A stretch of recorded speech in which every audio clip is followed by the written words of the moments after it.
everyone's asking who is Ken? Is he my coworker? Is he my assistant? Is he my boyfriend? So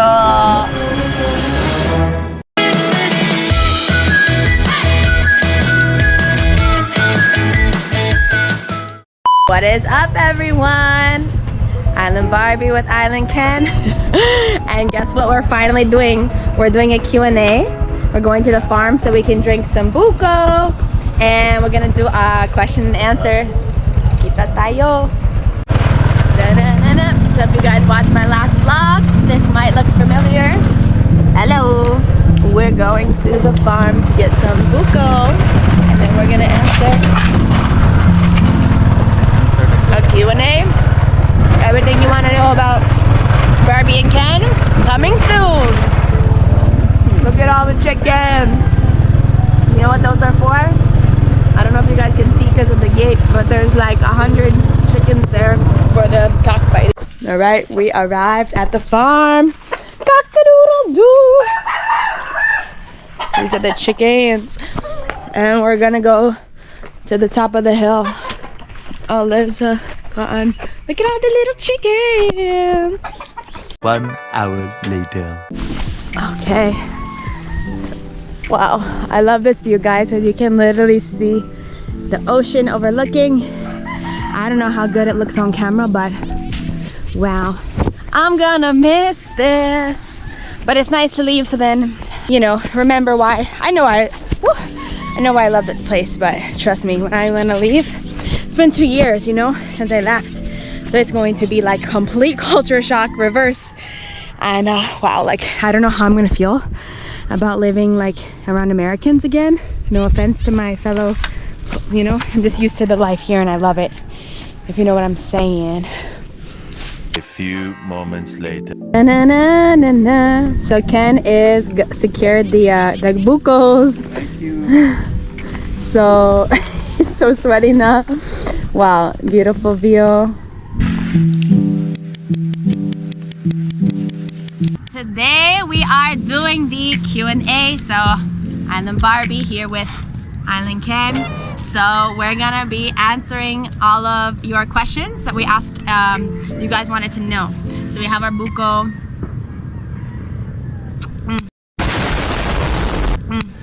Okay, I know there's hammock and what do you call them? Mosquitoes? Okay, so we have some questions here, and to be completely honest, we haven't even looked at them yet, so it's like no bias here. Okay, so some are most is supposed to be with to do with us, and others are not. So first question, are you going back to the States to get a full head-to-toe assessment from your accident? So most of you know I was in an accident, a motorbike accident. Really bad. I hit my head first, really like almost near-death experience, and I was already planning to go back to the States before this. Before then I had a really bad eye infection where he was there to I've been dealing with a lot. So my plan was to go home, take a reset, see my family, you know, much needed break from the island. I haven't took a rest here from 2 years, so it's just like I need to just take a reset. And then I got in my accident, so now that's another reason where I was like, whoa, like okay, I need to go get checked up on everything, make sure I'm okay, and just force myself to take a little break. Yeah. How do you feel right now? How do I feel now? I feel better. I'm sick though because I definitely pushed it too much after my accident. My mom was here to help me, but since I seemed to be okay, I kind of felt obligated to like tour her, and I pushed it a little bit too much, so I'm sick a little bit, so my voice. But I can talk about more of that stuff later. I think people want to know more questions about us. So, does Ken, okay, well, here's the one. Does Ken have any brothers and sisters? Half sister and brother. Half sister and half brother. They're in Manila. They live both in Manila. Yeah. Specifically, I'm the only child for my mom and dad. Okay. And then me, I guess I'll answer same. I have one sister. She's handicapped. She can't walk. She's full-time in a wheelchair, so that's also kind of why I live a little bit extreme, because I want to live for both of us and make sure I set her up for life. Okay. Are you guys okay? Maybe we should say that for the end. How long have you known Ken? Okay, that's better. So actually, crazy story. How we started like being friends, because it's a small island, so everybody knows everybody. That's true. And I think he said like he obviously saw me a few times on the island before we met. Yeah. Before she became Barbie, I saw her like triple times. Triple times. No, It's a couple times. a few times. Yeah, a few times.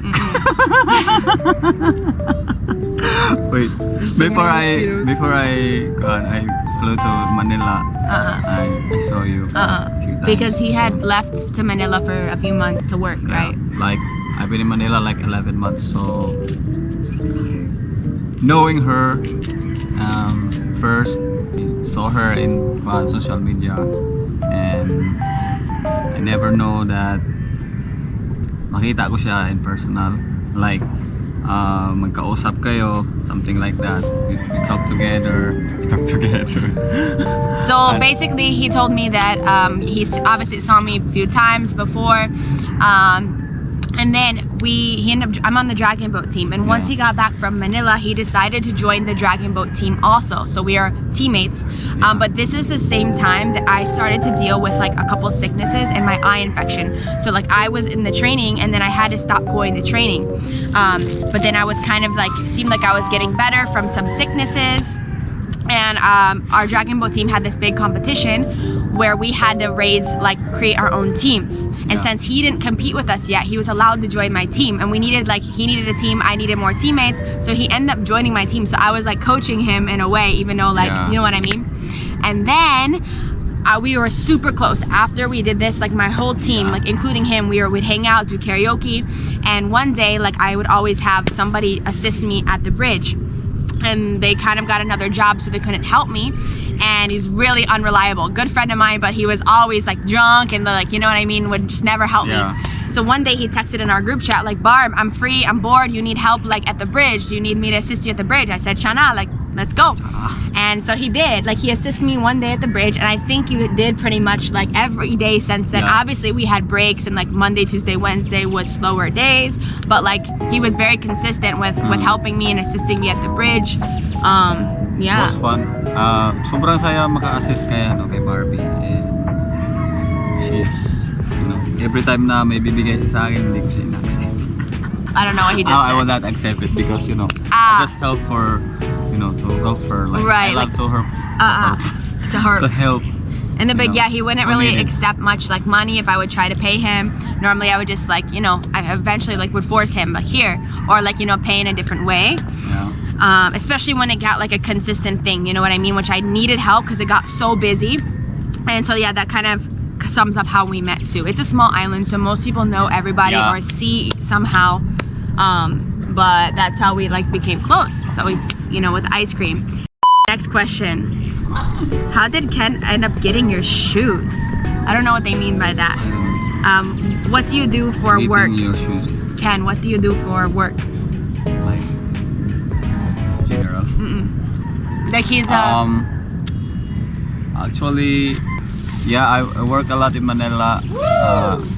I am a hard working person, and I work there like driver, or I work at 7-Eleven before, and I decided to back in Siargao. So as I am serve sa Siargao kasi maraming opportunity, then I started like bumalik ako sa pagiging surfer, nag-ensayo ako ulit, then to teach. And also if my uncle called me, like tatawagan niya ako for the land tour private, yun, like, laging on call lang talaga ako. Masaya ako sa ginagawa ko. I'm so happy and grateful that I'm back here in Siargao. There's a lot of opportunity, and I feel like that's a lot of boys here on the island. That's why I fell in love with like with me. Cut that out. We're not supposed to say stuff like that. Okay. So basically, that's why I fell in love with the island in a way, because I saw the lifestyle here and the people here and always willing to help, and the skills, like the things that I learned. I got a degree in school and I feel like I didn't learn anything. The amount of things I have learned here, skill-wise, trade, literally everything, like how to live and be happy too, is incredible. So, but he for sure goes like above and beyond. He can do pretty much anything that you need him to do. It's crazy. It impresses me, the stuff that he can do. And what it impresses me about him, he's a little bit like, he's very humble and he's like still shy on the camera because he's not used to it yet. But what impresses me is that, for example, most people, the problem with on the island is that most people never leave the island because they're happy here, they're content here, and it's really difficult, you know, to survive anywhere else when things are so expensive. Like if they want to go to the States, like I understand why. So maybe there's not as much opportunity, you know, but he's grabbed any opportunity he's ever had. He's been able to live in Manila for a long time, where he's, you know, sees like the city life. 5 years? 5 years? 6 years? Something like that. So he's been able to like see what life is outside of the island and learn some other things, and you know, like it really has like taught him a lot, so he understands some things a lot differently. Who is Ken in your life?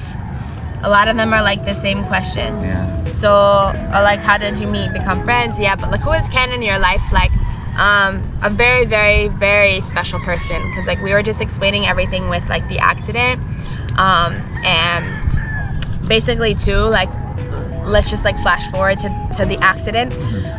Once we realized like what happened to me, again, he came all the way to the hospital. It was really far. It took a tuk-tuk to get there, and I had to get like CT scan, MRI, and a lot of it wasn't equipped in the hospital here, so we had to like travel. And I specifically remember like the first day, like him and Nene, like they were the ones to get all the medicine, and then after Nene left, like he was the one to like pick up all the food, and then the night I got transferred into like a private room in the hospital, and he didn't leave my side for like 2 seconds. There was a couple times where another friend of mine, Erica, would come, and they had to alternate, because what happened was we decided we need to go to Surigao. He didn't have anything. He didn't have shoes. So what happened was I'm in a tiny hospital bed, and I remember looking at, before we knew we were gonna go to Surigao, I looked at him and I'm so sick, like I'm so hurting, you know, like I was not in a good place. And like I look at him and I'm like, are you gonna go? I was like, are you gonna go home?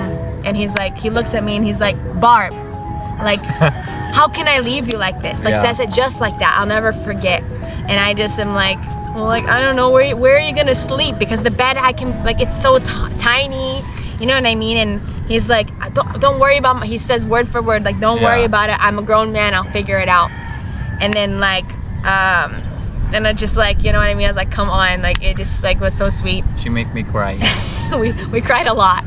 And so like we ended up sharing the, like at first I think he was gonna sleep literally in like the plastic chair, and I told him, okay, like you're fine, just like come on the bed. And I could barely move anyway because like I'm hurt.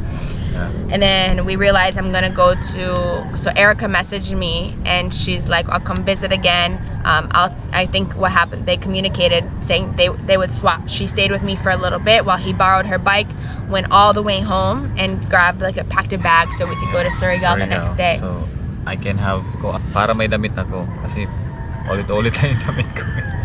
What? I don't speak Tagalog, guys. I speak a lot of Bisaya. I never hear him speak. I never hear him speak Tagalog. We can talk in a lot of Bisaya, but like he never left my side, and it was I never seen anybody care about me the way he cares about me. I never felt that before, and the things he's willing to do for me is just like really shows me what it's like for somebody to, you know what I mean, to care for me, and you know what I'm trying to say. Yeah. Kasi mahirap kasi pag iniwanan mo yung taong nananahan sa'yo tapos na-accident pa siya. So para sa akin na bahala na, basta I will taking care of her. Kasi siyempre yung parents niya nasa malayo, nasa US, right? Your parents is not here. So sino magbabantay sa kanya? So yeah, friendship lumalim. What's that mean? Mas deep. Yeah, and that's really when our friend, like we are always close, but that whole thing like just made us realize like how much we care for each other, and like, you know, the fact that it's okay, it's crazy that that's what really brought us to, like, you know what I mean, this point. Another question. Are you gonna buy a home in the Philippines? I'm gonna answer this because it kind of has to actually do with him. It's funny because I really would love to, but as a foreigner, I can't, you know, own lands. I could lease lands, and maybe one day, like, I can get granted permanent residency and things like that. Like, that would be wonderful. I'm very much would love that. But and yeah, it was funny because, like, his dad, like, has land, so we've always, like, you know, kind of joked about me, like, buying some, but, like, it doesn't really work like that, you know what I mean? Yeah. At ang nakakaano kasi nandito tayo sa You need to speak in English. We're in our farm. We're in the farm. So this is the place where where I build my house. You know, someday, one day. So maybe you're gonna build your house there too. No? Exactly. So that's how, like, he lives. His land is just down there. Like, look at this place, beautiful. So yeah. You can see the ocean. Actually all over the downtown in General Luna. So it's beautiful, and yeah. So who knows? God has a plan. Someone said, "Is Ken gay? Are you gay?" Ako bayot. Yo, don't do that. No, hindi. No, he's not gay. If there were only you two stuck on an island for the rest of your life, how would your life play out? Okay, you answer first. I don't understand. Okay. If it was only you and I, like, on this entire, like this island or another island, we got stuck there somehow. For Like, the rest of your life. how would you imagine it? Example. Without someone, like. No, you and I, we get stuck. Like, everybody leaves this island. It's only you and I. Like, we're stuck here. Yeah. Okay. Cut all that. This is what I would see. A lot of fighting. We might kill each other. It's very easy question, but it's on my. The answer is on my mind, but it's hard to explain, right?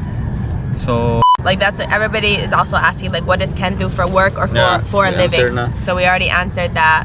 Like, but the thing is, we already said he's an all around. But let's say, like, I know the answer, but sample, like, tomorrow you need, like, you have to, something happens and, like, you need money, like, as a norm, whatever. Like, explain how, like, what would you do tomorrow to get money? Surf, everything. Explain what you do. You have a surf lesson. I do surf lesson and. Yeah, surf lesson, driving van, Friday tour, and some other stuff. You know. Been able to leave the island, but he's been able to, like, leave and live other places where he understands. He doesn't want that life. Like, he would tell me how hard he worked in Manila, and he's like, dude, I did that. I don't want to do that. That's true. And who did the? Okay, so everyone's asking who is Ken? Is he my coworker? Is he my assistant? Is he my boyfriend?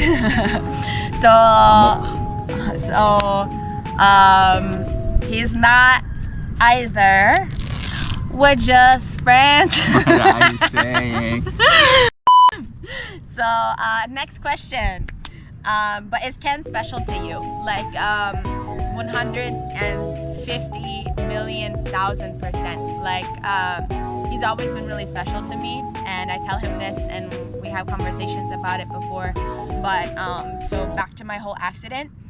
Before my accident, way before, Ken was assisting me at the bridge, and again, this is when I said I've been getting sick a lot this year. I was pushing myself way too much, and quite honestly, like, doing things, I kind of forgot why I love Siargao. I wasn't living how I was my first year here. I got stuck in, like, too much work and wasn't doing anything for enjoyment, and he saw that, and he was trying to help me with that. He's like, Barbie, you need to, like, rest, take a day off, like, do, like, you know? You never listened to me. I know, I didn't. And he would tell me, like, let's go surf, let's go do this. I'm like, I'm gonna sell ice cream, I'm gonna here. And he'd be like, okay, and, like, I would obviously, like, he would go surf sometimes, and, like, I wouldn't do it. And same with all my other friends, like, I turned down a lot of invites. the heck, that's why I'm sick and all these things. Like the accident, the eye infection, it really opened up my eyes, and I reflected like, wow, I haven't done anything that, like, you know what I mean? I used to do, like I used to love to do. But whatever. So as I started getting sick, he started like caring for me, especially when I got the eye, because he kept seeing, like, it was back to back of like I was sick, and he's like, Barbie, you're always sick. I'm like, I'm not lying, like I swear I'm sick. And he's like, I know you are. So he would like step in and like take care of me, so because he knew I had to do everything alone. That's why, guys, like, that's why I, you know, you will saw me in her on social media or in the video, like I do cooking, you know, because she's always sick. Yeah. She's always sick. Right, like That's basically he would come over and like, you know, cook or bring me my medicine or like any small things that I needed, like he would do. And then it wasn't even small things, I swear to God, it was big things. So, yeah. It was just always like caring for me, and it really surprised me. I was like, you know, why is he doing so much for me? Like, I know we have a really good friendship and everything, and especially because I was like, when I was sick, guys, I wasn't me. And I even felt like there was times at the bridge where like I wasn't me, like I was just going through life, you know what I mean? And like, so I was like, I felt like I didn't like deserve like his treatment, because of course in the past, like am and still was a good person, and like you guys see my vlogs, but there was times where like we're so comfortable with each other, like I can be rude to him and like we can fight, but we talk about it and figure it out. But I'm so comfortable with him that like I can show my like dark side. So there's sometimes I would, you know what I mean, and he still was there, would still show up no matter what. Infection. That was the first eye infection here, and the second, and now the accident. Oh my wow! Like it started here. What else you wanna? What else you can do? I have 9 lives, and I don't know how many I spent already. I ended up having to go to Cebu and get it drained 2 times. But during my eye infection, he was the one who would like pick up the medicine when it was super far, and he was the one like cooking, doing this. He's like, you need to rest, and like helping with so much. And then after my surgery, like when I was in Cebu, the surgery went like we thought good, and so like the doctor told me I could go around and about. So I went everywhere in Cebu making vlogs, like, you know me being stupid. It's crazy. He literally called me and he's like, Barb, what are you doing? You need to rest. Like right? You were. Yeah. And he's like, this is why. Imagine she got like stitches in the first day. And you know what she's doing? She go okay. That was like the second day. Yeah, she go okay. She go to show my intisa. Look, oh my God, maybe you're in vacation. Well, exactly. My stupid self. I was like, I gotta vlog. I gotta like, you know, people are inviting me in Cebu. Like, I can't say no. I just like don't know how to rest, right? So then, okay, the eye infection didn't get better. I had to go in for a second surgery the day of my flight. So he's picking me up from the airport that day, and he dropped me off to the airport. He drove me on the bike and everything. And he picks me up, or like when I call him to see, like to tell him I'm at the airport, like in Cebu still in Cebu. He like, we both FaceTime each other, and he just gives me this look. He's like, and we just start laughing so hard, because he's like, we're like, Chawakaw, this is why you're sick. This is why you have still your eye infection, because you went around in Cebu, you wanted rest, blah blah. We're just like laughing so hard. Grabe ka buang. So when I got home, he basically made sure I was on house arrest, would not let me leave. So I like basically did everything for me, so I didn't have to leave, so I could really rest for those days for my eye to get recovered and better. The accident, like the day, like when you found out, and how, and the feeling and everything. The accident happened to Bri.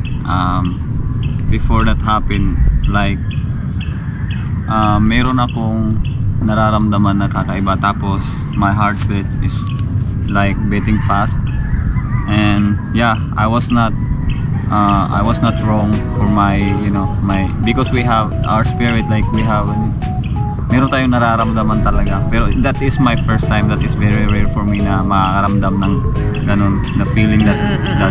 And then my auntie Robilyn, Nining, told me like, you get an accident. Yeah, and then I was look at the video. When she called you, did you know how bad it? Oh, you said you saw the video. I saw the video, but I didn't. And I've never watched, like, hindi ko siya tinuloy. I get the bike right away para puntahan siya doon sa Warong, and then when when I was in the warong na, Because that's where my accident was. wala na siya doon, nandun na daw siya sa dapa. So I decided to grab a tuk-tuk para puntahan siya. And wala akong tsinelas. He never has I don't have chinelas. tsinelas. My goodness, I was like, oh my God, gumawa na naman siya ng katarantaduhan. I don't know what you said there. Like, she did again stupid things. Me? But yeah. Oh, wait, because of the accident? Yeah. Or yeah, he's like surprise, I know, surprise. It's not, yeah, surprise talaga.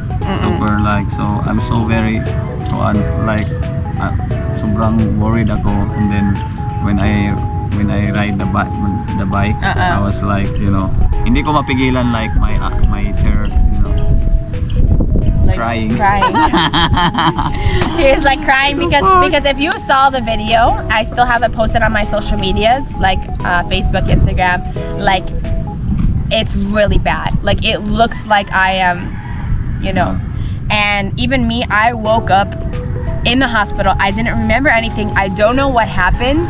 All I did was wake up so confused, and they handed me my phone, and I opened my phone, and of course somebody is like tagging me in the video of me on the ground, really bad, like I'm having a seizure and everything, and I'm bleeding my head, and I'm like, I'm not conscious, and then I see it, and I'm just bawling my eyes out, crying, because I'm like, dude, what happened to me? Did I die? Like, it was so confusing, and I thought it was way worse. It looked really bad if you see the video, and like, thank God I'm still like, I'm okay, I'm alive, you know. Another chance, and You still have a purpose. yeah, still have purpose. Wait, I'm gonna change.